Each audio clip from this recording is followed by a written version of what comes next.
বুঝেছো? আমরা 5 নম্বর অঙ্কটা দেখি।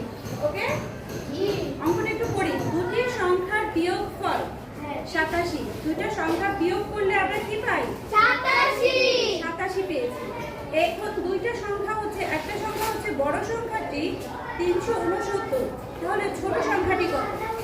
দুটো সংখ্যা আমরা বিয়োগ করি না, উপরের সংখ্যাটা থাকে বড়, তারপরে থাকে ছোট সংখ্যা, এ দুটো বিয়োগ করে আমরা কি পাই? বিয়োগফল পাই। বিয়োগফল পাই। আমাদের বিয়োগফল দিয়ে দিয়েছে আর উপরের বড় সংখ্যাটা দেশে, এখন আমাদের ছোট সংখ্যাটা বের করতে বলছে। তাহলে আমরা প্রথমে লিখব বড় সংখ্যাটি 369।